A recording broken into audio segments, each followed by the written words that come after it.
What's up, YouTube? This is Corey from the Overlook, and we go over the books that you may have overlooked.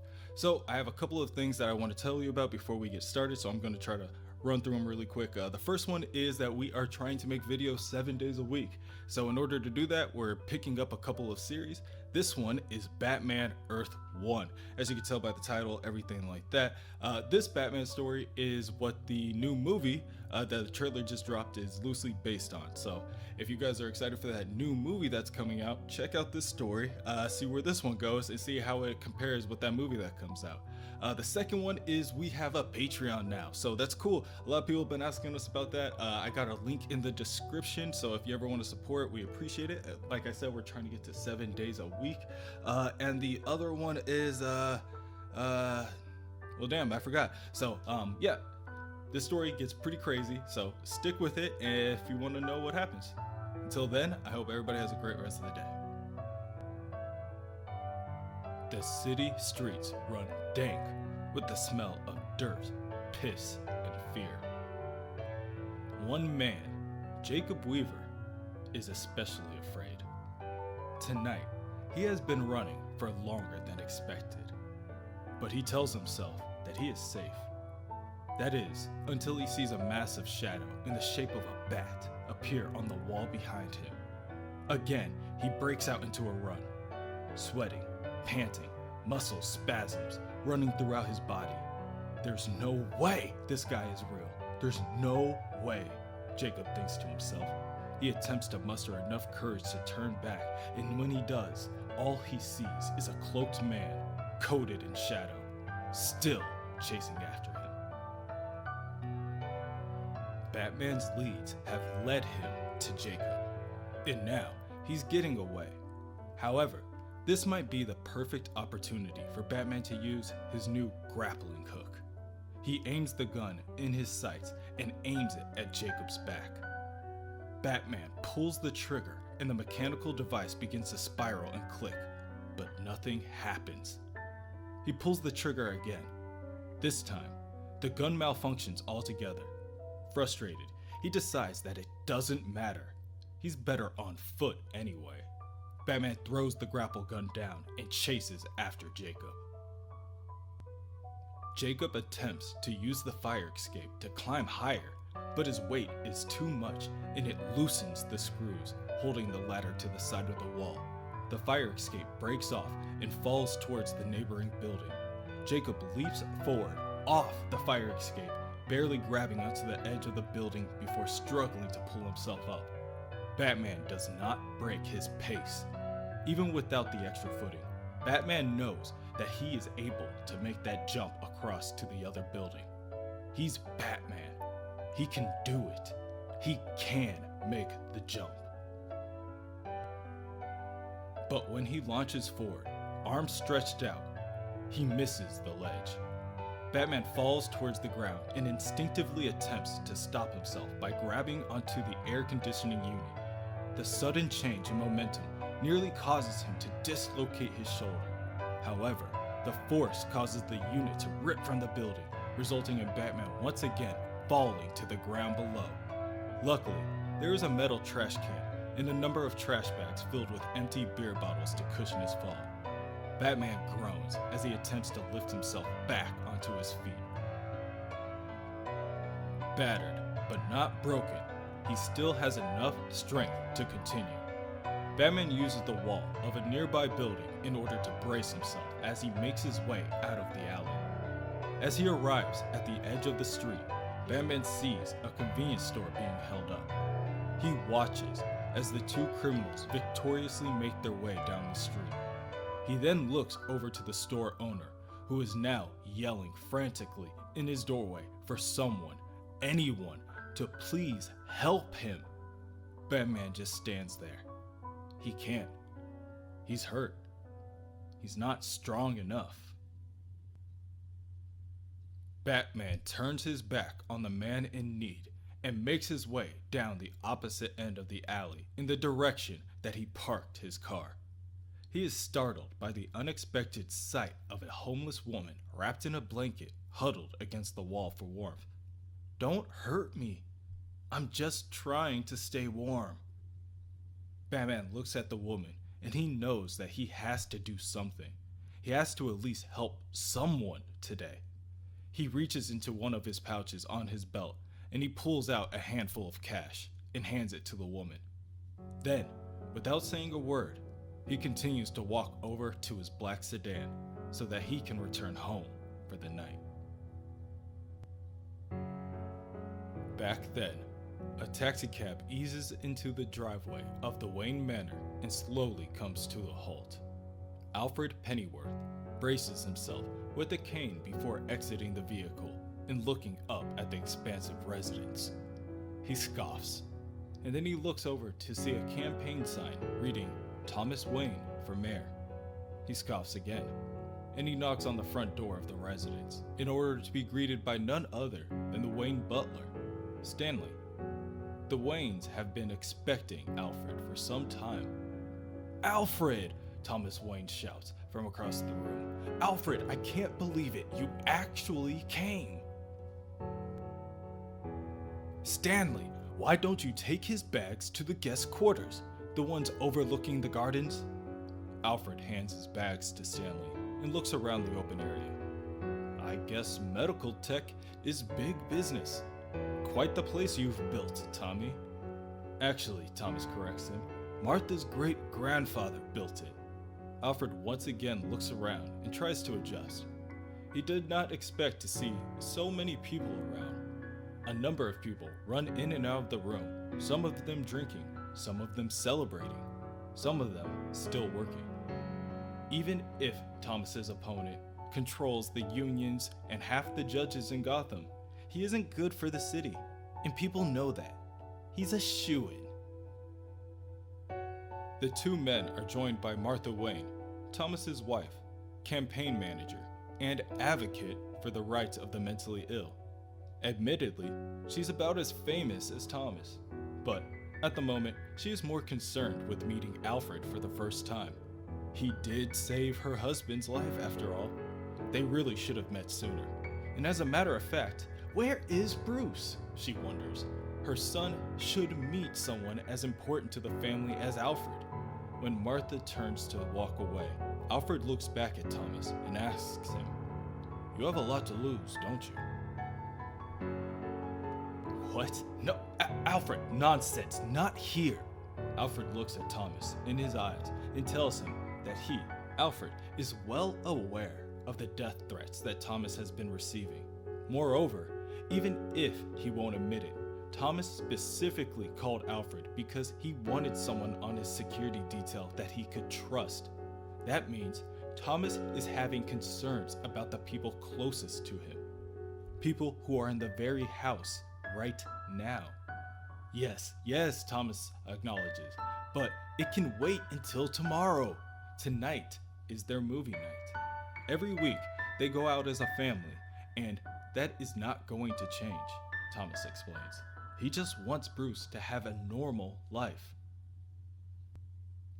A normal life? In this mansion? With butlers and maids and cooks? This isn't normal, Tommy. You don't know what a normal life is, and being a Wayne, you never have. Alfred holds his arms wide as he looks left and right. Life's ugly outside this palace of yours. Thomas looks at his friend solemnly and corrects him. He is well aware of how ugly life can be. After everything they did in the desert, he'll never forget that. And with that, Thomas leaves with Bruce and Martha in hopes of having a pleasant evening together. Once the family makes it to the theater, Bruce gleefully drags his parents down to the front row, popcorn in hand. Suddenly, the lights in the theater turn off. The lights? What happened? The other moviegoers ask each other in confusion. "I'm sorry, folks," a man says. "The power to the building's out. Can everyone please head to the front exit?" Everyone begins to stand to their feet in order to leave, and Thomas and Martha, seeing this as a sign, decide that they better return home for the night. However, Bruce has other plans. Bruce becomes angry at the thought of returning home without being able to watch a movie. It's their tradition. Here, there's another theater a few blocks away. We still have a chance to see it, Bruce tells them as he runs out of the exit to the building and into the alley. I want to see it tonight! As he makes his way down the alley, Bruce bumps into a man wearing a hoodie. Watch where you're going, kid, he warns Bruce. Without a second thought, Bruce stops on a dime and turns back to address the man. I don't have to do anything you say, he tells the man with his chest puffed out. My parents are the richest people in Gotham City. The man stops and slowly turns around. You're the Wayne kid, he announces. A sinister grin stretches across his face before he lunges for Bruce. The man grabs Bruce forcefully, pulling out a gun from his waistband and putting it towards the child's head. At that moment, Thomas and Martha exit the building and see their son within the hands of some lowlife. Bruce, they call out while reaching out for their son. Don't hurt him. We'll give you whatever you want. The man points the gun at the two parents and orders them to hand over their wallet and jewelry. Now! Both Thomas and Martha, out of instinct, continue to inch forward in an attempt to close the gap between them and their son. I said now, the man says, throwing Bruce aside before reaching out to grab Martha's pearls. As the man reaches forward, Thomas grabs at his wrist in order to force him to drop the weapon. He fails, and the man fires off a number of shots from his pistol directly into the bodies of Martha and Thomas. As their bodies collapse on the ground, the man runs away, back down into the alley, leaving Bruce with his dying parents. Later, back at the Wayne Manor, a number of police officers search the house for clues as to what led up to the murder of the Waynes that night. They find one Alfred Pennyworth. They're familiar with Alfred's background in the Royal Marines and the security firm he worked for in Seoul. However, his aid will not be needed in this ongoing investigation. They actually need to speak with Alfred about something else. Bruce Wayne. It just so happens to be that the Waynes have named Alfred as Bruce's sole legal guardian in case anything happened to them. Alfred, without the help of his cane, would have lost his balance at this unforeseen information. Legal guardian? He asks. I'm not a parent. Well, according to this, the police captain says as she flips through the dossier. You have a daughter. She lives with her mother, he corrects her. And that is not what I meant when I said I'm not a parent. I meant I'm not interested in being anyone's guardian. I just want to know who killed the Waynes. That's the police's job, Mr. Pennyworth. My job, the captain tells him, is to sort out what happens to this poor boy. The three look over to Bruce, sitting alone in the kitchen. He won't talk to anyone. He hasn't eaten anything. Thomas and Martha were the last of their respective families, the last of the Waynes and the Arkhams. What happens if I say no? Alfred asks. He's going to child services and into foster care. Eventually, when the officers leave, Alfred joins Bruce at the table. Some time passes, and Bruce doesn't look up for a second. Look, Bruce, Alfred begins, you have to eat something. Bruce, for the first time, looks up at Alfred and stares back coldly. Alfred can see the lost look within Bruce's eyes. He can see as they quickly turn to rage. Who the hell are you? Bruce snaps back. Who is this man to tell him what to do? Alfred almost breaks at the sight of this. He feels almost as lost as the boy. He gathers himself, and he finally responds.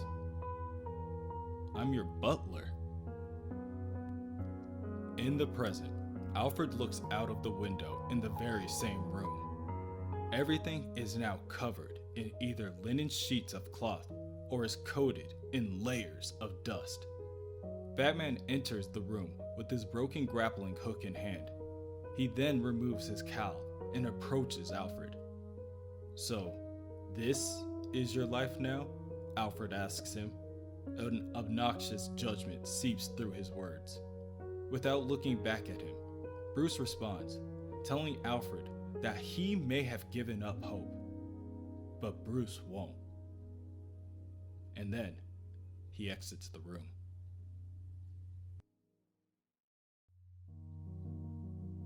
What makes a good cop? What makes a good detective? Jim Gordon knows. He also knows the loss and the pain that comes with it. When they buried his wife, he was at a loss of words. What else could he say? What can he say now? Night walkers being walked into the precinct. A mother and father asking about their child that has been missing. Jim overhears this conversation between the parents and the other officer. This new couple's daughter has hardly been missing for 24 hours. Apparently, the parents say the kid's window was open from the outside, and there were birthday candles on the pillow. The lab's already got the candles, the officer tells them. We'll see if we can get any prints as soon as we get a chance. Who's next? Next! Right now, it's all just white noise. Jim finally looks up from his desk, only to be greeted by his daughter, Barbara. Busy night, huh? Jim raises an eyebrow and scolds his daughter. He told her time and time again not to come to the station after dark. Plus, it's a school night. Barbara tells her father that he forgot dinner. It's lasagna, her mom's old recipe. Jim agrees to take the free meal, but only if he can drive Barbara home. She denies his offer, telling him that she grew up in Gotham and she'll take care of herself. She'll be taking the bus. Jim gets called to the captain's office, so he lets his daughter off with a warning. This is the last time you come here. Understand? He says with a kiss on her forehead. As Jim enters the captain's office, he is greeted by a Mr. Harvey Bullock. Harvey, with a smile on his face and his hands on his hips, tells Jim, "You know my name, I'm sure. You probably know the face too." Jim doesn't. The captain interjects and explains that Harvey used to host that TV show, Hollywood Detectives, all 5 seasons. Jim tells Harvey that he doesn't watch TV. "I'll get you a copy on Blu-ray. You'll see a biography of yours truly behind the scenes, but here are the bullet points. Born and raised in Los Angeles, spent 9 years working homicide for Hollywood PD. Palm trees, beaches, girls, more girls." Harvey walks over to the nearby window and looks out to the city street. He sees a young Barbara Gordon waving goodbye to her father. "But I'm beginning to see that Gotham has its beauty too. Hi yourself, sweetheart." "Anyway," he explains, putting his hand around Jim's shoulder, only for Jim to immediately shrug the hand off. "I need a new challenge. Gotham is the most dangerous city in America. Every crime in Gotham is a potential headline. I like headlines. In fact, I'm going to tackle one case in particular that went cold years ago. The murder of Thomas and Martha Wayne. Solve that diamond in the rough, it's out of television and into film." In the past, alone, within the darkness of night, Bruce scans over multiple files containing information about his parents. He quickly becomes frustrated and throws the files down on the desk in front of him when he hears a screech coming from the outside. He looks out the window and finds that the screeching is coming from the direction of the graveyard, near his parents' mausoleum. Bruce exits the manor and makes his way to the gravesite. The screeching becomes louder with every step. Bruce stands only feet away from the place where his parents are buried, and he freezes. The screeching is now echoing within the stone walls. He then decides that he must investigate. He eases the door to the mausoleum open and is instantly met with a colony of bats. Bruce lets out a scream in terror that causes the bats to go into a frenzy and flutter about. He He begins to run in the opposite direction and finds a small building on the manor filled with numerous boxes and fragile items, most of them covered with tape with the word Pennyworth on it. He also, for the first time, sees the bat. Pitch black samurai armor with the bat insignia on both its chest and the center of the helmet. The craftsmanship is remarkable. Bruce could not look away as he examined the cape draped over the side of the armor. He still looks at the same armor today. He actually has a whole set, now all standing straight on their elevated platforms, within their glass chambers. Alfred asks Bruce, "Why a bat? Because of the day you opened the mausoleum? You think people will be as scared as you were? The kind of people you're hunting don't get scared." Bruce continues to stare up at the armor, and without looking, responds, "Everyone gets scared, Alfred." Again, in the past, a girl, Jessica, tells Bruce that there are two sides to everything. She grabs onto the gates outside the old Arkham mansion and says, "Gotham City has the Waynes and the Arkhams. No one lives there anymore, but it used to be the most amazing house in the whole city. They say it's like a maze, just like Gotham. Let's look inside and see if we can find our way out. It'll be fun." Bruce places his hand on her shoulder, and she hesitates a little. "We shouldn't, Jessica. But you don't own it, do you? So why not?" "Because he'll go crazy," a voice says from behind, "just like every Arkham did. Why don't you tell my sister why the house is empty, Wayne?" "Leave us alone, Den." "Yeah, Harvey, go home." Harvey points up to the window on top of the building. There are stains of red all around the seal. Bruce's grandmother killed his grandfather with a sledgehammer, and then she jumped off the roof. She jumped all the way from up there. Everyone knows the Arkhams were crazy. One day, you'll be crazy too, Bruce, just like your mom was. Present day, Alfred continues to reason with Bruce. "You asked me to teach you how to protect yourself. I did. I did more than that for you. But now I'm leaving. I never asked you to stay, Alfred. And I didn't teach you how to fight so that you could go on some insane crusade. I'm not crazy. The mayor had my parents killed. Christ, Bruce. People have all kinds of theories, including pointing their fingers at the mayor. Because my father was going to be mayor. Instead, he was shot to death in an alley with my mother. I know bloody well what happened," Alfred shoots back. This causes Bruce to finally turn and look at Alfred. "But you don't know Jacob Weaver." "Who?" "The man I was chasing tonight. He used to be a cop. He was one of the first ones on the scene of my parents' murder. He quit the force and started working with the mayor 2 weeks after they were buried." Alfred's hesitation is noticeable, but Bruce continues. "Last week, I saw a photo of him with my father's lighter. I gave it to him the Christmas before he died. I want to ask Weaver why he has it. I want to know everything he knows about that night. When the mayor goes down and I find his gunman, we can both have closure. We can both move on. We can both have a normal life." Alfred taps Bruce's busted grappling gun with his cane. "First things first, you need a gun." No guns. No guns? Bruce, you do this. You do this properly.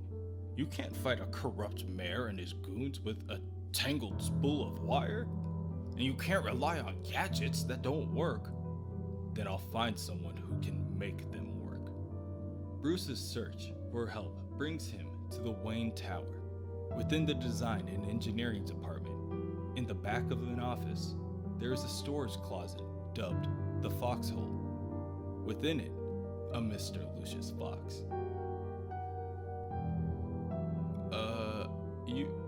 You're Bruce Wayne. Yes. Did I do something wrong? Am I fired? I swear, I didn't think that the spot was reserved. You haven't ever parked there, so I thought... Bruce closes the door behind him and holds up a satchel. I need you to do something for me. You were the lead designer on the neuroprosthetics processor. I was, but Dr. Haberman took it over. It ultimately didn't integrate with the nervous system, and it got scrapped. And he scrapped you too after you broke his nose. Yeah, my passion got the better of me. Axon, my alienation is possible. Permanent artificial limbs are the future. I believe that, even if he doesn't. Bruce steps closer to Lucius. If you help me, I'll see that you're put back on the project, and that your 5-year-old niece is the first to receive one. She lost her arm in an accident, didn't she? What exactly do you want me to do, Mr. Wayne? I want you to keep this between us. Here, Bruce opens up a bag and reveals a tangled grappling gun. Lucius asks what exactly he's using it for, and Bruce tells him that he uses it for mountain climbing. Can you fix it? Well, yes, but mountain climbing? Mr. Wayne, there are no mountains to climb in Gotham City. Bruce, who has already started to walk away, says, sure there are. Elsewhere, Detectives Jim Gordon and Harvey Bullock drive down the city street. So where are the nice parts of Gotham, Gordo? This is the nice part, Bullock. Jim scowls. You know, we shot an episode of Hollywood Detectives in Gotham. On a back lot, I mean. I thought it was accurate, but it wasn't this... dirty. Well, maybe the women were. Did you see the redhead waving at me?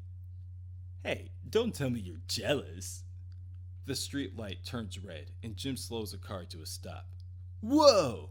Harvey says as he looks outside the window. From the looks of it, a man is assaulting a woman with blonde hair in broad daylight. You see that? Looks like we got our first bit of action. We can't stop. We're late. Late to what? We've got security detail at the mayor's party tonight. There's a crime in progress. It's not our business, Bullock. Not our business? Stop! Stop the damn car! Jim begins to run the red light, and Harvey looks over at his new partner with pity painted on his face, and he opens up the door to the moving vehicle and jumps out the car. Bullock! On the street corner, a bald man with a snake tattoo slaps the person with blonde hair. You pay or you get hurt. Hey! Harvey yells, pulling out his badge out of his pocket. Gotham PD! Put your hands in the air! The man with the snake tattoo tells the detective that it was a stupid move and quickly throws a right jab Harvey's way. Harvey dodges the punch and hits the man with an uppercut to the stomach. He grabs the man's arm and puts it around his back and pins the man on the gate. The person with the blonde hair just begins to run away, revealing that it was not a woman at all. It was just a disheveled looking man. Where are you going? I need a statement. I just saved your ass.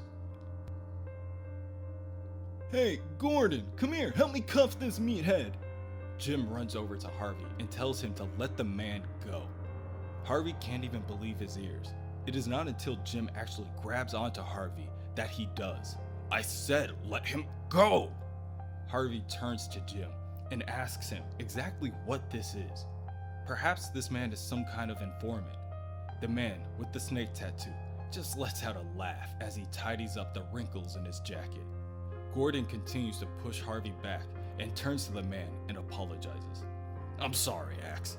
He's new to Gotham. Well, you better teach him the rules, quick, Gordon, before another accident happens. Axe begins to walk away with a warning. What that new punk owed me is coming from you, Gordon. And you better learn the rules of Gotham, new guy, or we'll see who's really stupid. The two detectives begin to make their way back to the car. What the hell was that? Just get in the car, Bullock. Is he greasing you? You don't know what you're talking about. I'm not blind, Gordo. Jim snaps. Don't lecture me from some fictional moral high horse as if you come here for any other reason than publicity and self-promotion. As soon as you hit the same wall everyone else has trying to solve the murders of the Waynes, you'll be on the first plane back to Los Angeles, and I'll buy the ticket. Don't judge me, Bullock. You don't know me. That night, Bruce opens up the case given to him by Lucius Fox. It contains the remodeled and remastered grappling gun that Lucius had taken some time to fix. Alfred, for one, cannot condone this type of foolishness. He tells Bruce that he doesn't need gadgets. What Bruce needs is his help. You see, Weaver, you call me. I used to be a good interrogator back in the day. I can be persuasive. Bruce tells Alfred that if he has really made up his mind to help, Alfred will need a blackout hood. They can't take the chance of Weaver seeing his face. I don't want the mayor to know who's coming after him. That's why I brought the mask. And what do you think people are going to do when they see you? They won't. I'm talking about Bruce Wayne. You haven't been out in public in a long time. Everyone is going to want a piece of you. Alfred looks at Bruce in the car rearview mirror, horribly attempting to hide his pride in the boy he raised, and watches Bruce as he exits the vehicle. As Bruce climbs the steps covered in red carpet, everyone who is anyone stops what they are doing to whisper and watch in amazement. A nasally voice calls for the other voices to die down. Please, my good fair people of Gotham, give this handsome young man some room. This is, after all, his party. Mayor Oswald Cobblepot, at your service, Mr. Wayne. Bruce grimaces as he waves to the onlookers and cameramen. Thank you, he begins.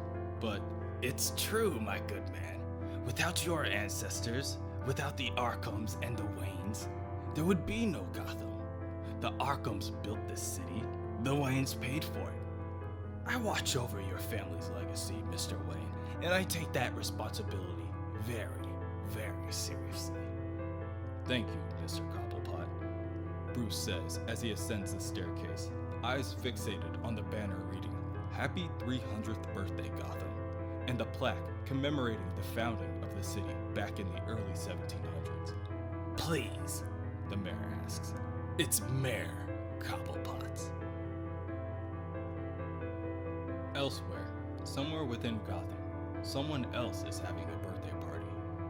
The words Happy Birthday read as a neatly hung decoration on the wall. The wall, stained with dirt, rot, and handprints, showcased its age by presenting its peeling pink wallpaper. Various children's toys and books are scattered around the area, neatly put into their place for the next person to use.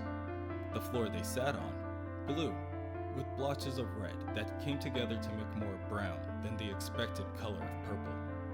In the middle of the room sits a small table with 6 chairs, each place at the table set and ready for the next meal. Only one spot at the table is actually occupied. A small girl with blonde hair, whose hands and feet are bound together respectively, sits in her seat, knocked out, face first on the table. It is not until she hears the cranking of the turning doorknob does she start to wake up. She asks, who is there? And at first, no one responds. Instead, a large man walks in, shadowing over the girl.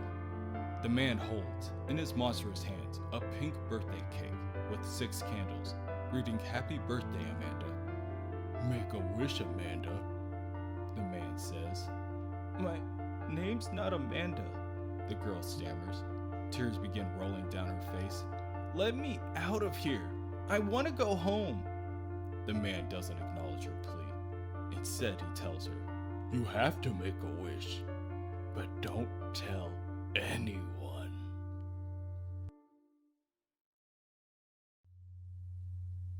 The night is full of celebration. Any and all people in attendance are dressed to the T to impress the others of the highest regard in Gotham.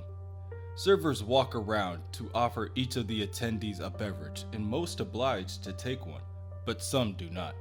Detective Jim Gordon tells his new partner, Harvey Bullock, "Don't even think about it. We're on duty." Harvey, keeping his eye on the women, not the drinks, tells Gordon, "I don't drink anyway. Never touch this stuff." Still, keeping his focus off his partner, Harvey continues, "Can I ask you something?" "No," Jim snaps immediately. "When'd you sell out?" At that moment, Bruce Wayne walks into the event. "My God," Jim says, "he's here." Harvey, who has never actually seen Bruce Wayne before, finally has a face that he can match with the name. With some pep in his step, he makes his way through the crowd and introduces himself to the high-profile icon. "It's showtime! Excuse me, Mr. Wayne? Detective Harvey Bullock. Listen, I'd love to talk to you, get your perspective on some things I'm working on, some advice." Harvey extends his hand to shake Bruce's, but before he can, Bruce points back at him. "I know you. You're that police officer on TV." Harvey, with a grin spread wide across his face, says, "Yes, I am. Hollywood detectives. No crime is unsolvable." Bruce, with much better things to focus on, asks Harvey, "They just canceled that show, didn't they?" before walking away. As Bruce makes his way through the party in search for the crooked cop, Jacob Weaver, he is stopped constantly to have his hand shaken or to have another beautiful woman tell him what a privilege it is to meet him. But again, he has other concerns. Bruce spots Jacob Weaver making his way out the main room towards the elevator, his father's golden lighter in hand, flicking it in an attempt to prepare the lighter for use. Bruce sees this from across the room and makes a beeline for Weaver. He slips through the crowd at a remarkable speed, leaving a number of women with only their drinks in hand to subsequently quench their thirst. Outside, parked around the corner, Alfred grows more anxious. He knows Bruce can be more impatient than him, so why hasn't he checked in yet? "Bruce?" he asks. His voice enters directly into Bruce's ear from more than 100 feet away thanks to a small earpiece Alfred encouraged him to bring.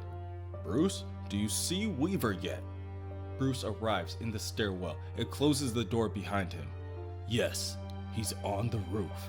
He starts to unbutton his shirt, revealing the Batman logo. "I'm going to bring him down." The very sound of the sentence ties Alfred's stomach in a knot. "Okay," he says, "just do it quietly." This isn't the first event Jacob Weaver has attended, and he knows, through his time being within close proximity to the mayor, that sometimes, especially when you're just another guy, the more you're seen, the less interesting you are, especially if you have to compete with names like Bruce Wayne. So, he goes to the roof. When he arrives, he reaches into his coat pocket and pulls out a box of cigarettes and the golden lighter engraved with number 1 Dad. He grabs one and lights it before he begins to inhale. What a night, he thinks. At that moment, Batman grabs Jacob's jacket from behind before spinning him around and slamming Jacob face first into the nearby wall. The golden lighter flies in the air and Batman catches it. "Nice lighter. Where'd you get it, scumbag?" Batman holds the lighter up to Jacob's now bloody face, and before he can attempt to interrogate him any further, he feels the weight and force of some solid, dense object break as it collides with the back of his skull. Batman begins to lose consciousness and he tries with all his might to stop himself from blacking out. He quickly falls and the left side of his face hits the floor with the full weight of his body behind him. "Idiot," Jacob says as he backs away from Batman. "You think I'm the only one up here for a smoke?" Hazy, but still awake, Batman hears the footsteps of several people approaching all at once.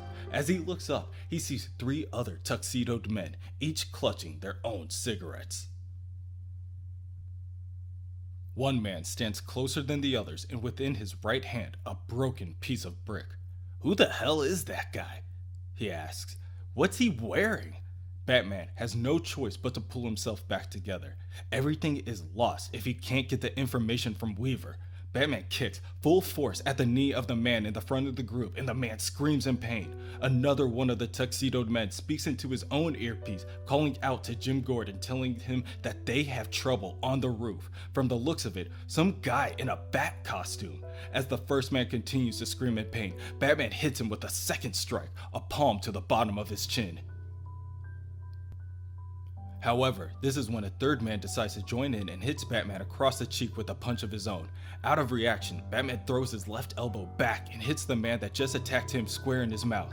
Now, more police officers step closer to join in on the fight, each attempting to stop Batman by grabbing onto him or his cape.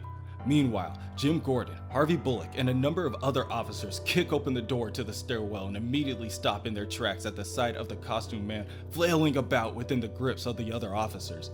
Batman continues to struggle to break free, throwing his fist wildly at anyone within reach.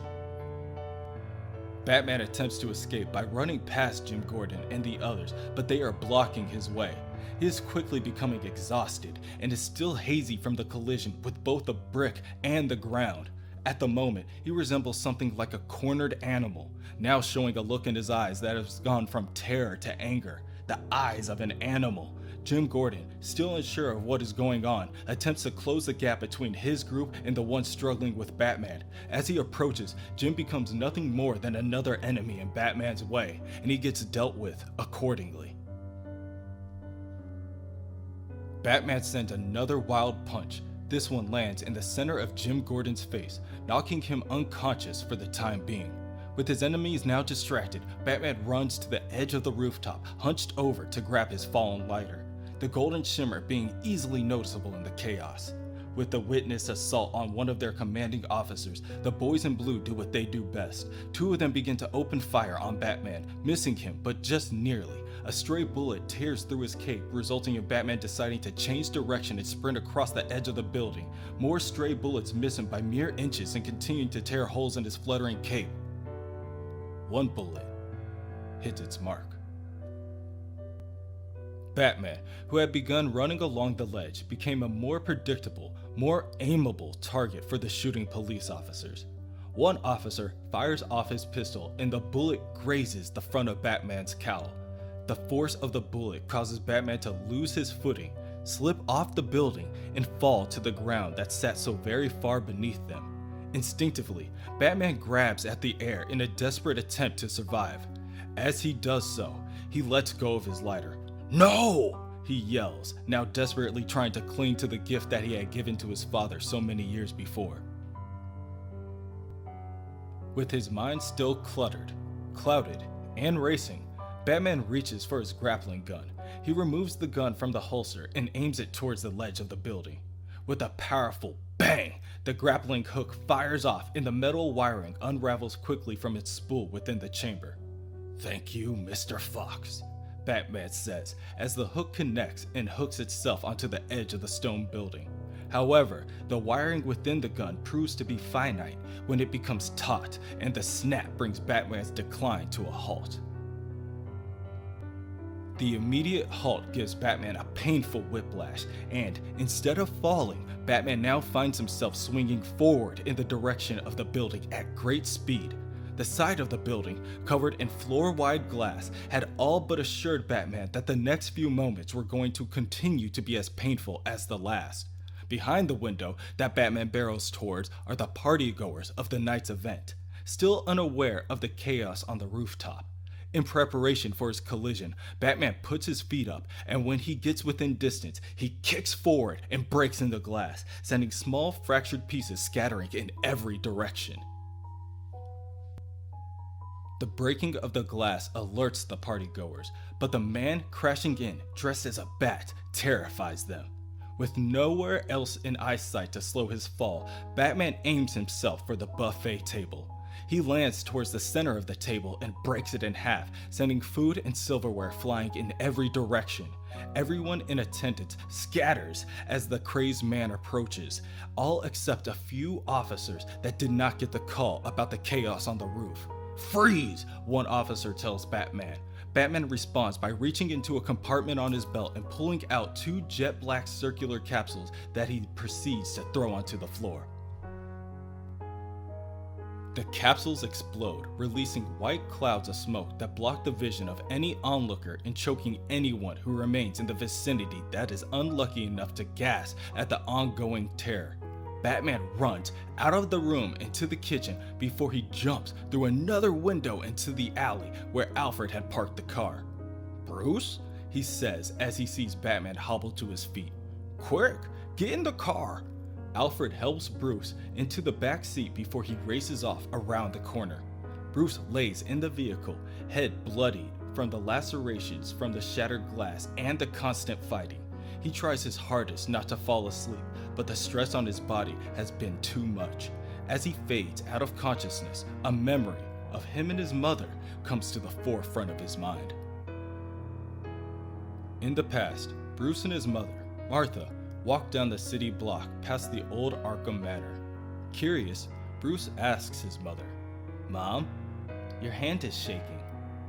Martha looks down at her son, away from the manor, and tells him, Oh no, I'm sorry, Bruce.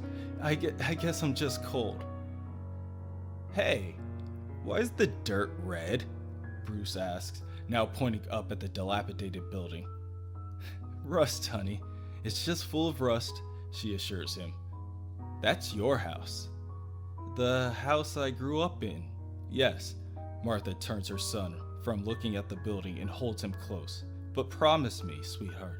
Promise me you'll never go inside, okay? Bad things happen in there." "Like what?" "Bad things. Please, promise me." If nothing else, the worry in his mother's voice convinced Bruce to make that promise.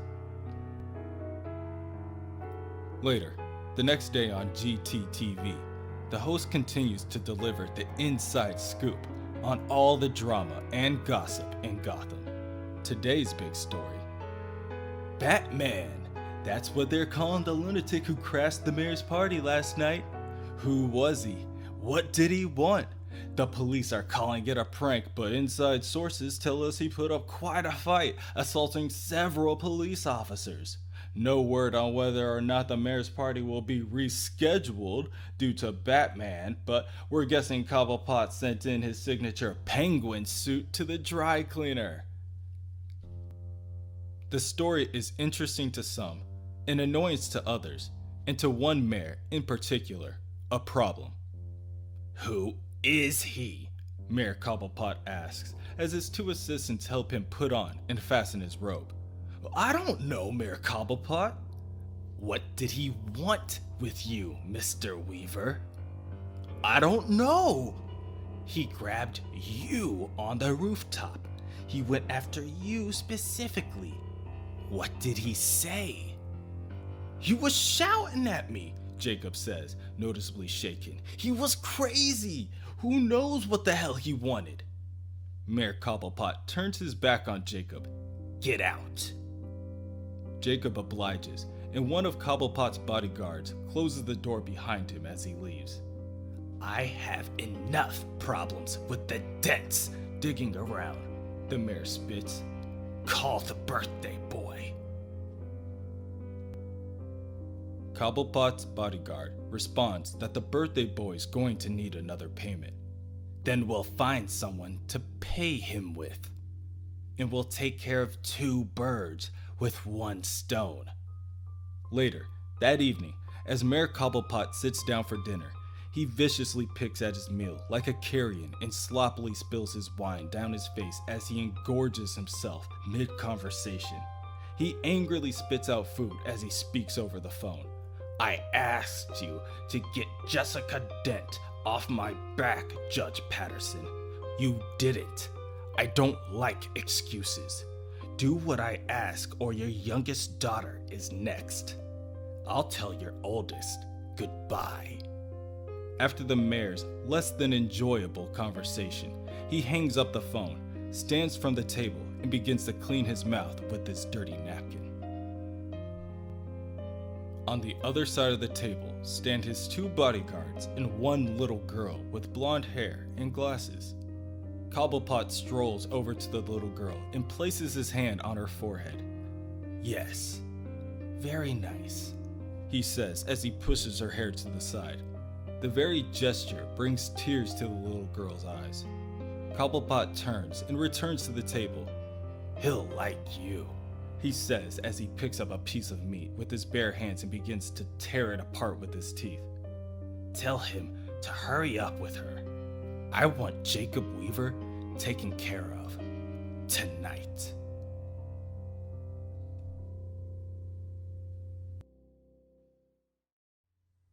Within the precinct, Jim Gordon and Harvey Bullock sit around Jim's desk and discuss recent events. "How's the nose?" Harvey asks as he watches Jim fix his bandages and glasses for the umpteenth time. Jim, still annoyed with his partner, asks Harvey, "Don't you have some paperwork to fill out?" "What paperwork?" "On Batman?" "Oh, come on. The mayor's already called the commissioner, who called the captain. They want to know who the hell he is." Harvey brushes off Jim's urgency by claiming that Batman is nothing more than some nut looking for attention. "Takes one to know one, I guess," Jim says as he slides on his jacket. Harvey asks Jim where exactly he's going, and Jim responds, "Shift's over, Bullock. I'm going home." In the manor, Bruce, bruised and bandaged, makes his way downstairs and into the kitchen. Alfred is nowhere to be found, but when Bruce sees a familiar golden glimmer out of the corner of his eye, he cannot help but stop in his tracks. The lighter. Bruce steps over to the kitchen table where the lighter sits, picks it up, and examines it. Number 1 Dad. The memory of that Christmas morning rushes to the forefront of Bruce's mind. The happiness he felt at that moment now feels so distant. Suddenly, Bruce is interrupted from his daydream by Alfred walking into the room. "That went well," he tells Bruce shortly. "You were supposed to bring Weaver to the roof quietly. Instead, you got into a scrap with some cops and literally crashed the mayor's party. You're on every bloody channel, and now Cobblepot knows you're out there." Bruce, almost ignoring everything that was just said by Alfred, raises the golden lighter up so Alfred can see it and asks blankly, "Where did you get this?"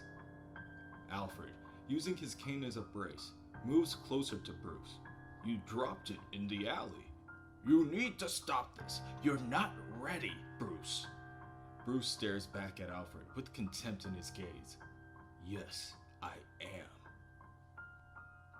Alfred stops within arm's reach of Bruce and slaps him wholeheartedly in the face, causing Bruce to spit out blood from his already open wounds. While the force also unwraps some of his medical wrappings, Bruce slightly loses his balance and braces himself on the table. "Don't," Bruce tells him. "Or what? Come on, show me I'm wrong." "Stop. You entitled brat," Alfred spits as he begins to poke Bruce with his cane. "You aren't close to ready." Bruce pushes Alfred's cane to the side and tackles him to the ground, proclaiming, "Yes, I am." Bruce charges forward to the other side of the room and rams Alfred against the wall next to the antique grandfather clock. Alfred, never to be taken lightly, hits Bruce with a focused strike to the chin. Bruce steps back from the attack, but Alfred continues to strike Bruce with his cane repeatedly. "You've never been to war. I have." Bruce is able to block one of the strikes from the cane, causing it to break against his forearm. Alfred's arm continues to move forward and Bruce grabs a hold of it. At the moment, Bruce is more than strong enough to overpower Alfred. He pulls onto Alfred's arm and slams him against the grandfather clock, shattering it as it breaks and crumbles to the ground. Alfred is slow to regain his footing, and Bruce tries to exploit it by throwing a quick right jab. Alfred dodges, telling Bruce, "You're emotional, sloppy." Alfred counters by moving around Bruce's punch and grabbing the back of Bruce's neck before using Bruce's own momentum to toss him into the trophy room. "And soft," Alfred tells him as he slams Bruce against a glass case showcasing the armor of the Shogun. Bruce furiously throws his elbow backwards and hits Alfred in the ear, but Alfred does not relent. He quickly jabs Bruce in the stomach again and again. "No guns, no recon, no tactics, just a stupid, bad costume, a useless cape. This is Gotham City. The cops aren't your allies, the people aren't your friends." Bruce begins to fall forward, and Alfred assists his fall to the ground with an elbow strike to the back in between the shoulder blades. "It's everyone for themselves in this town, in this world. You can't do it," Alfred says as he punches a fallen Bruce. "Because you aren't willing to do everything you're going to have to. You aren't willing to sink down to Gotham's level." Bruce looks back up at Alfred from behind his swollen eye and tells himself that Alfred has gone too far. Bruce swings his leg counterclockwise, aiming directly for Alfred's bad leg. His kick connects with Alfred's right foot and both reveals and shatters the prosthetic that Alfred had been hiding for so long. Alfred crashes to the ground and hits the side of his head on the floor. It takes some time to gather himself, but as he does, he looks back up to Bruce. He is at a loss of words. Bruce looks down at Alfred with worry in his eyes. "Alfred, I will do everything I have to, and I will do it myself." Bruce turns to walk out of the room, leaving Alfred alone on the floor. Alfred examines his busted leg, mumbling to himself, "Bloody hell, maybe he is ready." Elsewhere, Jacob Weaver approaches his apartment door in order to call it a night. He digs into his pocket and pulls out the key before entering it into the lock. He unlocks the door and swings it open slowly. It creaks as it opens up to the dimly illuminated room. To his surprise, there is an unfamiliar flicker coming from a birthday cake sitting atop of a table in the center of the open area. Unsure of what is going on, Jacob walks towards the cake on top of the table. His demeanor quickly shifts from alarmed to terrified as he reads the letters inscribed to him in blue icing. "Happy birthday, Jacob."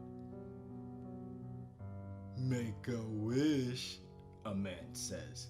Jacob snaps his head to the right and sees a large man encased in shadow standing in the middle of the room. The birthday boy, Jacob realizes. "But don't tell anyone." The birthday boy raises his massive arm, and within his hand he clutches a giant kitchen knife that gleams from the lights outside the window.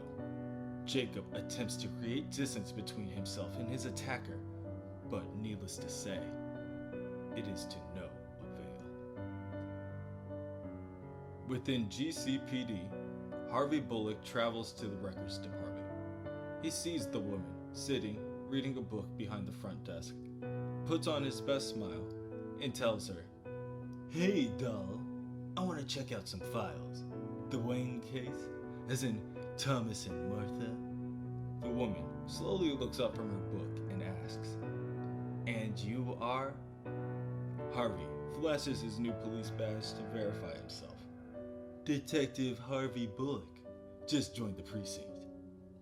The woman clicks a couple keys on her computer before returning her gaze at Harvey. "Bullock. You're not on my list yet, detective." "What's that mean?" "That means I can't give you anything until you are. Paperwork is probably still in routing. Check back tomorrow." she finishes as she returns her gaze to her book. Oh no, Harvey says. Listen, they're not for me. They're for my partner, Detective James Gordon. He sent me down here, and if I don't come up with him, he's going to get pissed off, yell at me again, and storm down here himself. Save us all some trouble, huh? Doll? The woman squints at Harvey, unconvinced and annoyed. Just print his name here and I'll send the request. Harvey smiles and obliges. However, when the order for the file is made, someone within the department hears the ping on the computer. She walks over to the computer, sees the name, and picks up the phone. Hello, she says. It's Amy down in records. You might want to let the mayor know someone is digging into the old files again. Uh-huh. Detective James Gordon. Elsewhere, Jim Gordon arrives home. He swings his door open to be greeted by nothing more than still air. Barbara, I'm sorry I'm late. Barbara? He reaches for his phone and presses the first number on speed dial. Hello? He says into the phone. Hey, Dad. Barbara, where are you? Leaving the library? Helena called in sick again. I thought I could use the extra shift. What have we talked about? I don't want you out after dark, Jim warns his daughter. The rent check bounced again. Barbara, Don't worry about it, Dad, she tells him. We're in this together.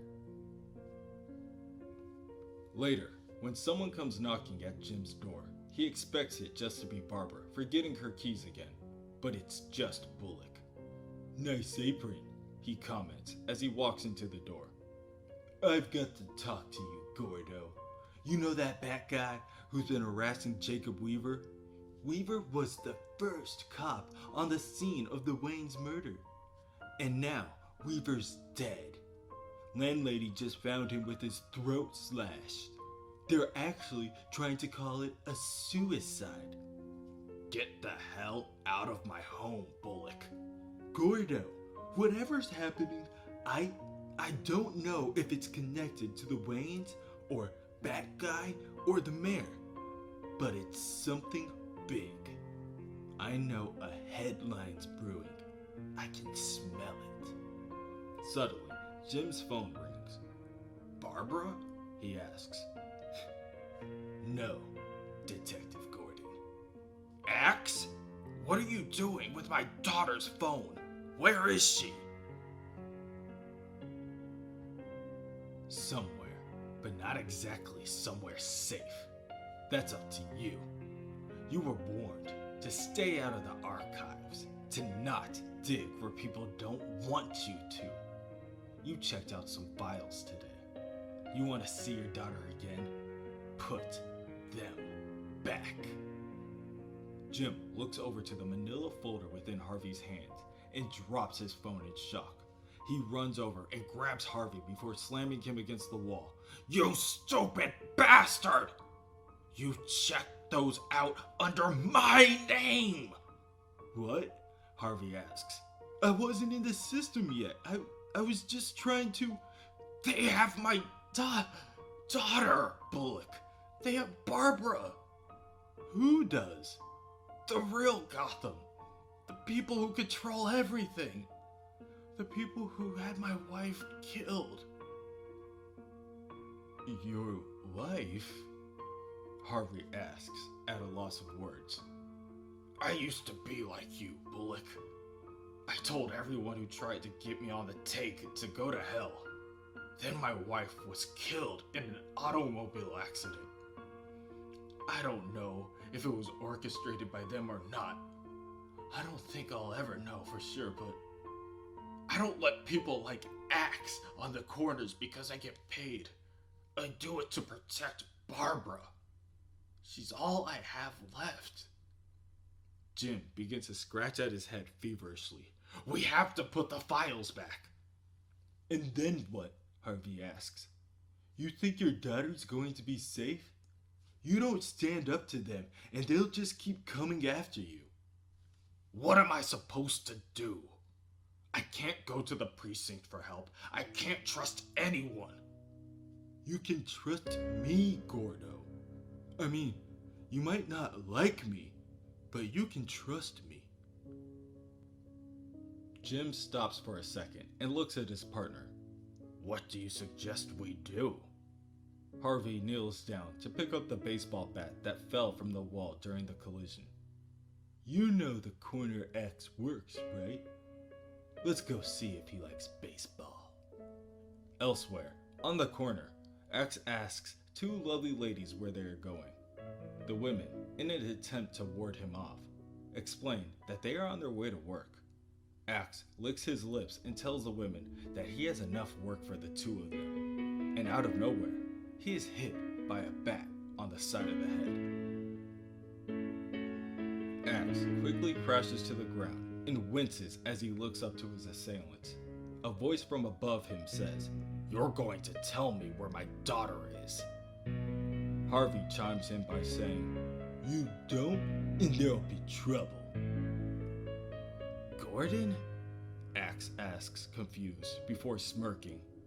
What is this supposed to be? Good cop, bad cop? Harvey takes a moment to chuckle before he answers, finding a comfortable grip on the wooden bat within his grasp. Come on, Axe. I get it now. This is Gotham City. It's bad cop, bad cop.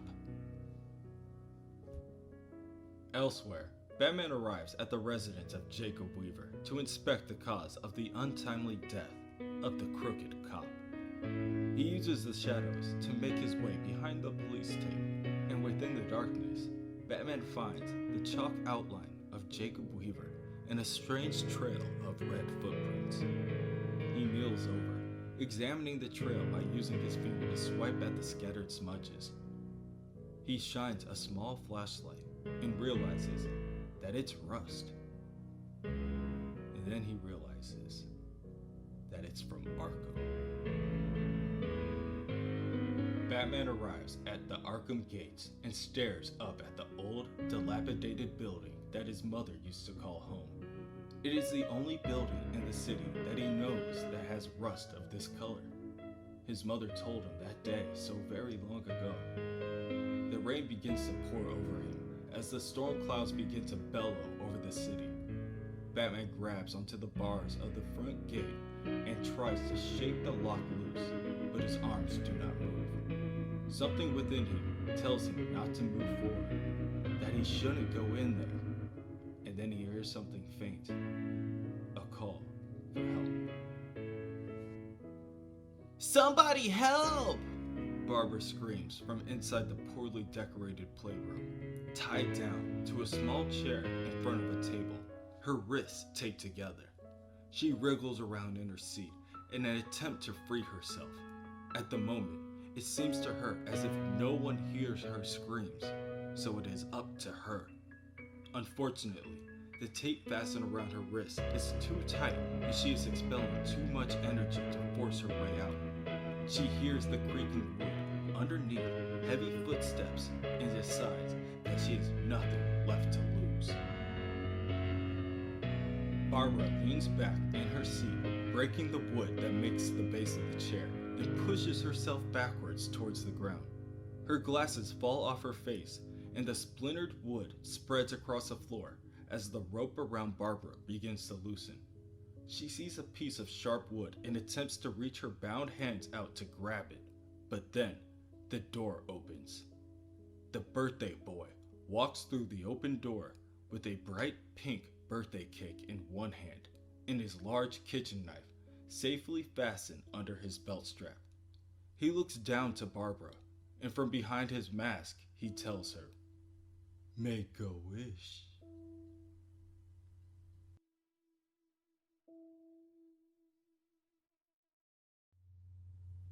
Batman rattles the rusty gates of Arkham until the chains holding the gate together snap apart. The rain continues to pour atop of him, drenching his cape and increasing its weight as it drags him backwards. He continues forward, past the front gates, past the sign warning any intruders from entering the property, all the way up to the front steps and the antiquated door covered in red. He opens the door and enters the open area. Shadows consume the rooms except for the small fractions of light peering through the dusty windows. Everywhere Batman looks are more hallways, scattered stairways, and doors to who knows where. The red stains of rust running through every inch of the dilapidated structure. As Batman makes his way through the halls and up the stairs, he finds an old picture of his mother from her childhood. The look in her eyes, a silent desperation, yearning for change. The memory from his own childhood rang in his head once again. Promise me you'll never go inside, okay? Bad things happen here. Outside, detectives Jim Gordon and Harvey Bullock arrive on scene. X said the mayor has a handyman they call the birthday boy. Some serial killer on his payroll. He has your daughter, and he hangs out in Arkham. Jim draws his pistol and makes his way through the open gates in front of the residence. Harvey attempts to stop Jim, stating that they should call for backup. So we can what? Have them tell the mayor we're here? Have them warn this killer? I'm not waiting for anything. Okay. Just don't point the gun at me, right? I'm on your side. You're on my side? This is your damn fault. Jim stomps into the building and Harvey trails close behind. Place is laid out as crazy as your streets, Harvey states before he becomes quickly captivated by a map of Gotham City from 1712. The same people who built this house built Gotham, the Arkhams. If the birthday boy knows this maze, we're at a disadvantage. It's gonna be easy to get lost in here. Gordo? He asks as he looks behind him, but his partner is nowhere to be found. Just the scattered staircases and the stains of red. Jim ascends a staircase and prepares to ascend another when he hears a muffled step behind him. Bullock? He calls out in hope of a response from his partner, but all he is greeted by is Batman. You! He gasps. You son of a bitch! Are you with them? Did you take my daughter? Batman takes his time before responding, awaiting to see what the officer does. Jim takes out his snub nose and aims it directly at the to-be-believed menace and demands an answer. Where is she? Batman, now seeing Jim's emotions rise, easily slaps the gun out of his hands. I don't know anything about your daughter, Batman tells him while attempting to grapple Jim. Gordon attempts to get out of Batman's grasp by flailing about. Jim slams his head backwards and it collides with Batman directly where he was previously hit by a brick, causing him to loosen his grip and wince in pain. Jim throws an easily telegraphed punch with his right hand. My daughter was kidnapped. She's being held here. I don't have anything to do with that, Batman tells him as he dodges the punch and elbows Jim in the back of the neck. Elsewhere, Harvey is searching the house for clues to the whereabouts of Barbara Gordon, but there is something off-putting about every inch of this place. Gordo? He asks as he swings open a bedroom door, revealing nothing more than a dusty room for a little girl. Small dolls and toys were scattered about, except a small stack of 3 clowns sitting behind a group of spelling blocks reading, You'll all go crazy. Creepy, he winces as he bends down to pick up a block and examines it. Suddenly, Harvey sees movement out of the corner of his eye and out of reaction throws the block at his aggressor.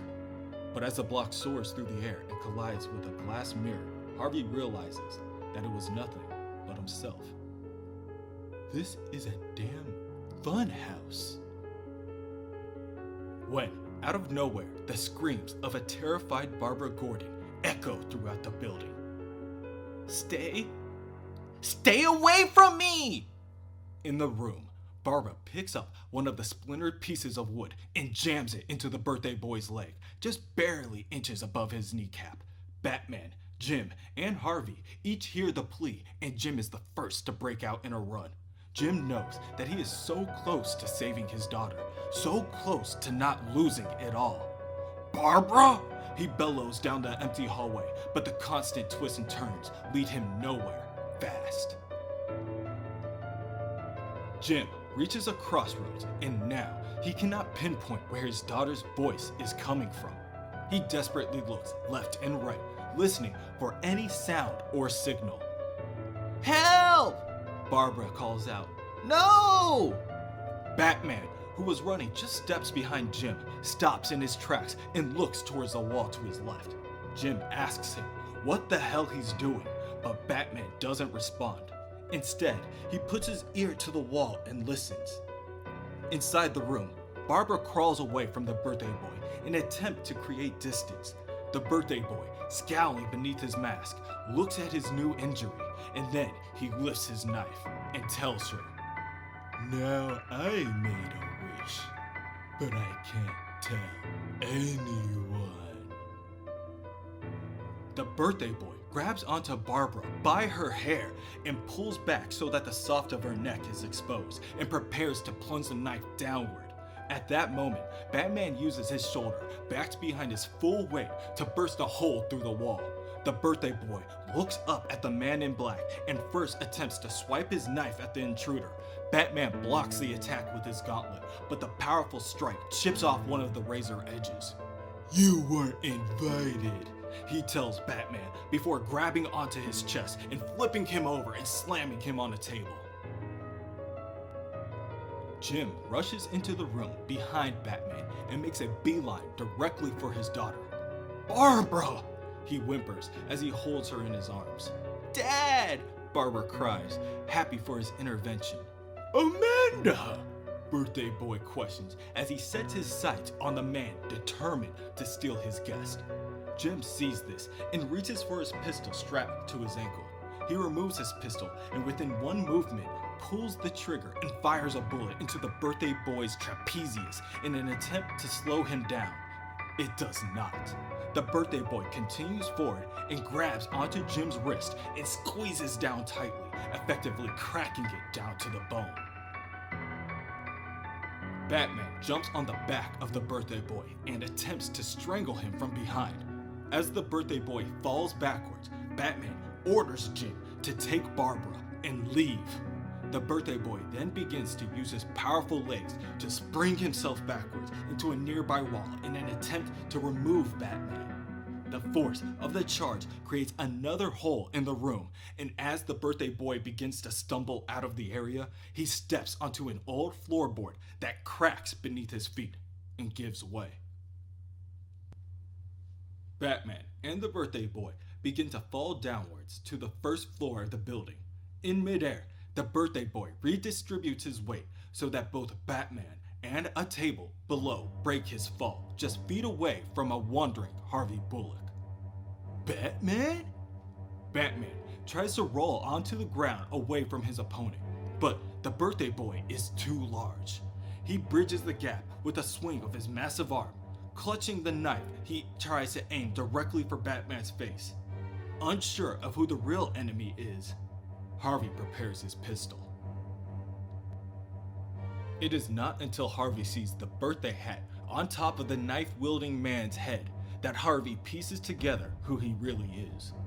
His decision is clear. Harvey tells Batman, "Get clear! Get clear so I can get a shot!"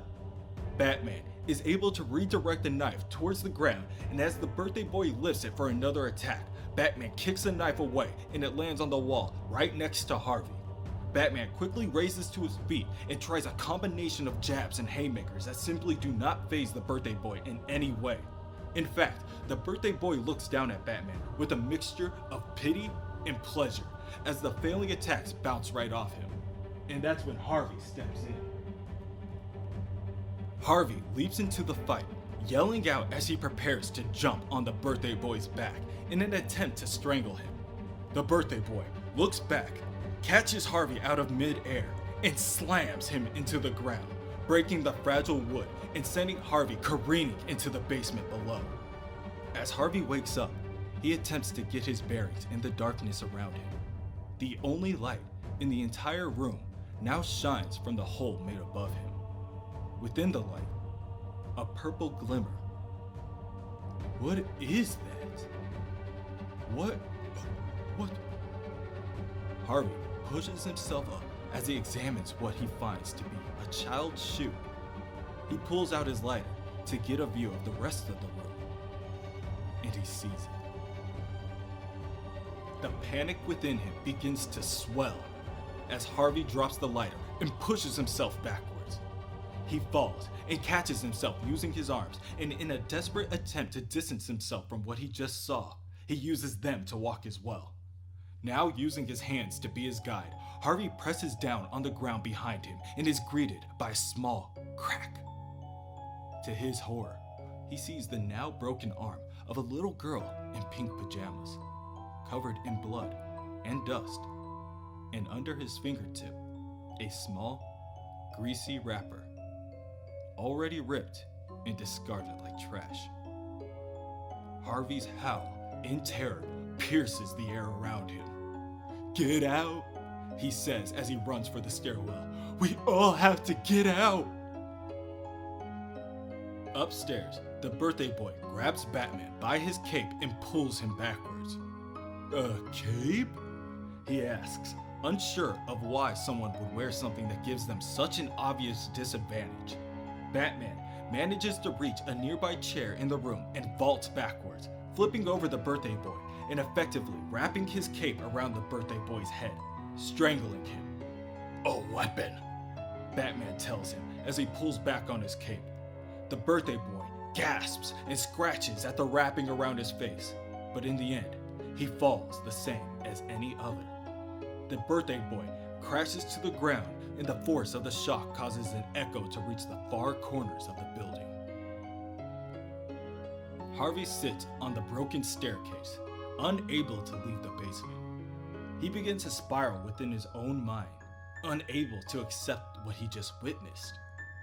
Batman finds him and reaches out a hand for help. "Detective, do you have any handcuffs?" "Yes, I... So many. Those poor girls. God, what did I just see?" Batman helps Harvey back into the main floor of the house and looks back down into the basement. He looks at the dozens of discarded bodies, covered in maggots and gnats. "Evil," he tells Harvey. "Real evil."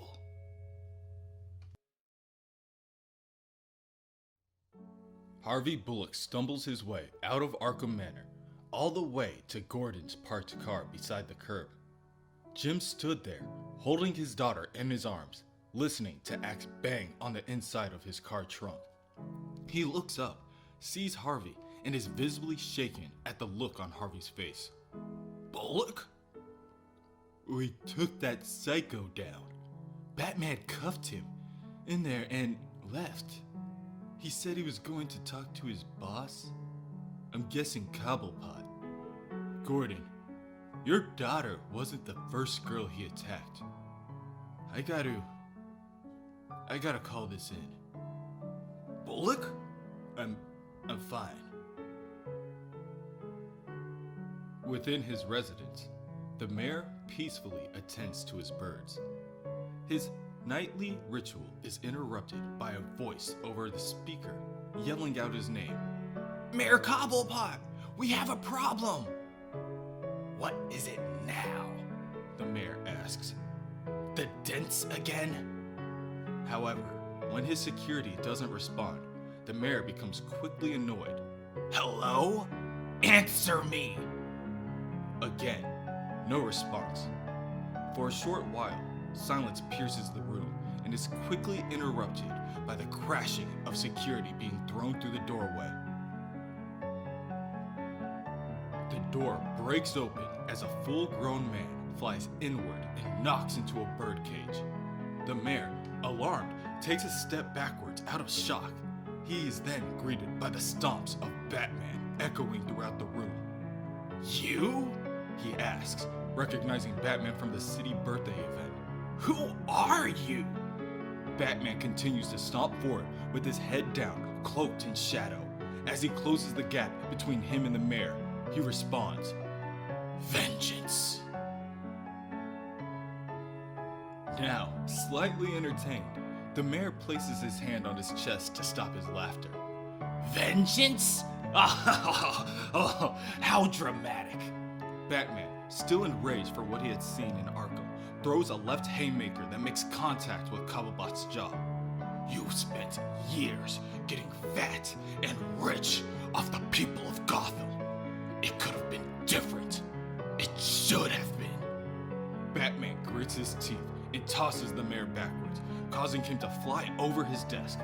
Mayor Cobblepot scrambles to his feet and reaches for his umbrella. Using it as a makeshift fencing tool, he warns Batman to stay back. "An umbrella?" Batman asks. "You're going to stop me with..." Batman is stopped mid-sentence when he notices the tip of the umbrella piercing his abdomen as if it were as soft as a pincushion. Mayor Cobblepot removes the point of the umbrella, and when he sees Batman stall in his advancement, he reaches for his paperweight and slams it right on the side of Batman's head. All the pain from being slammed by the brick, from Alfred's headbutt, from Gordon's elbow, from the birthday boy landing on top of his body, from a story-high drop, rushes to the forefront. Batman falls to his knees, and Mayor Cobblepot, feeling victorious, states, "Honestly, if you came here to kill me, you shouldn't have made so much noise. But you didn't come here to kill me, did you? You came here for something else. Who are you?" Mayor Cobblepot pulls back on Batman's cowl, revealing his true face. "Bruce Wayne?" Bruce, now spitting out blood, coughs out, "You had my parents killed. You took them from me." "It all makes sense now. Somehow you knew Jacob Weaver cut the power to the theater, but you went out the back before my men could get you." The mayor begins to stab Bruce repeatedly, twisting the umbrella to emphasize this point. "I worked for months to arrange that, to plan that, but then someone else killed them for me. It's what this city does." The mayor begins to kneel down in order to look into Bruce's eyes as he delivers the killing blow. "There are two kinds of people in Gotham. There are predators and there are prey." Suddenly, the sound of a shotgun clicking and a third voice enters within the room. "There's a third kind you're forgetting about, Cobblepot. Survivors!" Mayor Cobblepot twists around to see an elderly man standing in his doorway, Alfred Pennyworth. The mayor attempts to negotiate, "Move and I'll..." But it's too late. Alfred pulls the trigger of the gun, and a deafening crack booms out the barrel.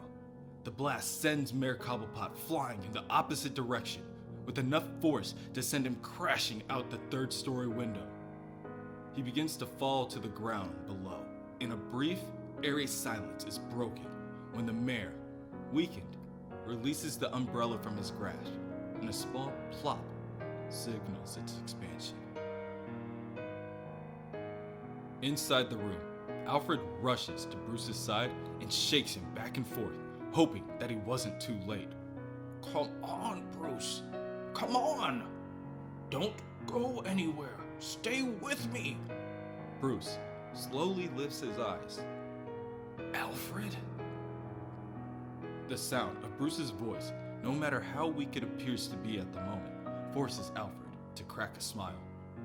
Alfred slowly helps Bruce to his feet and helps him make his way out of the room, telling him, Let's get you home. In other news, the death of Mayor Oswald Cobblepot was a shock in itself, but the amount of information coming to light about his illegal and corrupt activities is staggering. The most heinous being the actual employment of a serial killer who recently escaped from Crane Institute. Ray Salinger, better known as the Birthday Boy, a serial killer fascinated with young girls resembling his first victim, 15-year-old debutante Amanda Grant. A member of Gotham City Police Department wishing to remain anonymous claims that Batman is responsible for both the capture of the Birthday Boy and the death of Mayor Cobblepot. The police chief has refused to verify if Batman is involved or who they suspect this vigilante to really be. Earlier this afternoon, the president of the Board of Supervisors, Jessica Dent, was sworn in as the new mayor of Gotham City. Miss Dent, twin sister to District Attorney Harvey Dent, is a well-known figure in Gotham. Most recently, responsible for the cleanup project on the east side, and most famous for her string of clashes with Cobblepot. In other news, billionaire Bruce Wayne checked himself out of the hospital earlier today after getting treatment for injuries from a mugging last night. Jim Gordon arrives at the precinct and removes Axe from the trunk of his car. He walks Axe all the way to the center office space and throws the battered man to the ground. One of the other detectives asks him what happened to the man. Jim answers, He walked in front of my car. Another detective, knowing who Axe is, asks, "What are you doing?" What am I doing? He's under arrest. "You can't arrest him," the detective counters. Jim leans in close to the detective and asks, Why not? Jim turns to look the others in their eyes. Who else says he can't be arrested? Who else is going to let this city be owned by the criminal scum that prey off it? Who else is going to be a coward? When nobody answers him, he answers himself. Not me. Not anymore. Jim turns on his heels and exits the room, bumping shoulders with the others. And somebody needs to wash out my trunk. One officer, seeing everything from the hallway, asks, "Who the heck was that?" Another answers, "Hell if I know." Elsewhere, Harvey sulks the city streets. His mind spirals around as he recollects the night at Arkham Manor. He passes dealers, streetwalkers, and the like, and does not even notice. The only thing that knocks Harvey out of his waking haze is the fluorescent light from a neon sign from a liquor store. Harvey walks in and gazes at the never-ending wall of liquor, moonshine, and spirits. The store clerk asks him, "What can I get you, pal?" Harvey, without looking at this man either, tells him, "Whatever's the strongest." Inside Wayne Manor, Alfred tells Bruce, It was just the wrong alley at the wrong time. There was no conspiracy. Bruce, it was a stupid, random robbery. So now you can put away that costume. Now you can stop. Bruce stares at a portrait of his parents, and he knows his actions are justified. No, Alfred. Now, I can never stop. Now, I'll always be alone. Alfred places his hand on Bruce's shoulder and brings him in for a hug. Bruce, he tells him, you've never been alone. You want to fix this city? Fine. But you were lucky this time. Batman's not everything the press thinks he is. Then we need to build a better Batman. No, more than that. We need to build a legend. Alfred was certainly right. The press has been buzzing about Batman lately. And to them, and the others of Gotham, the question still remains, who is Batman? Who is Batman? Is he a man? Is he a monster? Where does he come from? What does he want? The thought of the man behind the mask is enticing enough, but to be the only one who knows, now that would be a privilege. From within a darkened lab, a man works, the only illumination for the room coming from his various computer screens, radiating dim green and yellow lights. The man examines various news articles, each one clipped out of their respective papers, question marks joyfully included, and chuckles out the question again. Who is Batman? Oh, what a riddle.